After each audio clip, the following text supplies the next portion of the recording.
Lots of people are worried right now about the decrease in productivity. So I have 3 ideas for you. And as soon as I said 3 ideas, I thought of 4 or 5 more. So we could start with 3 and maybe we end up with 10, who knows? And maybe you have some ideas for increased productivity as well.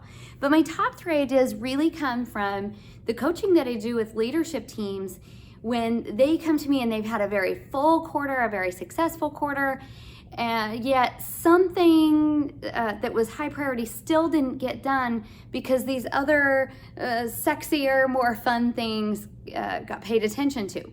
So here are a couple of things that rarely get paid attention to unless we really focus, not as sexy. So these are some things that you can work on if you feel like you have downtime. The first one is your core processes. Core processes. One of our key components in EOS is process, because we know that everyone doing it their own way just doesn't really work if you want to grow your company. But a lot of times it's hard to sit down and carve out that time to document your core processes.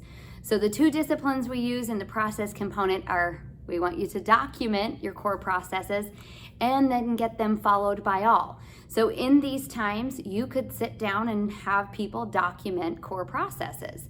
You could also think about ways or create materials to train your people, figure out how you're going to measure the core processes.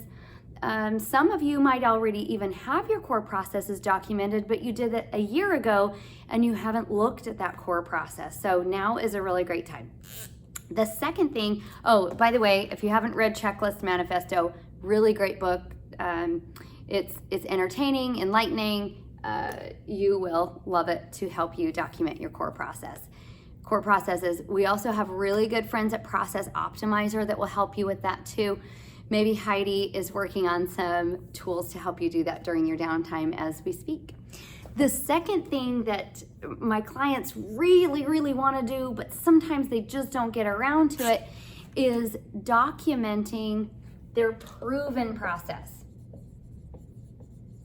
Now, proven process is very different than your core process. Your proven process is, like my friend Dan Sullivan says, my coach Dan Sullivan, he says that's your front stage. It's what your client's life looks like when they do business with you. So there's my proven process. This is the EOS proven process. If you want some examples of proven processes, just message me. I have probably not hundreds, but dozens of examples that I could share with you. But document that, and then part of documenting that proven process and putting it into a nice graphic is getting feedback from your customers. That's another way that you can reach out to them and enlist their help in figuring out what your proven process should look like as well. And then the third one, this is a tiny bit random, but I hear it from lots of clients that it's still on their issues list quarter after quarter. Clean up your data. And maybe cleanup applies to lots of things. Just plain old clean up, organize, get things cleaned and in order if you need to within your location. But cleaning up data could also be done possibly from home. I just feel like several clients have it on their issues list that as they're trying to measure data, they're not so comfortable with the accuracy of their data. So there's 3 big things that you could do. Like I said, I started coming up with a whole lot more. Maybe we'll hear from you on other cool projects you're working on while we are in self-quarantine.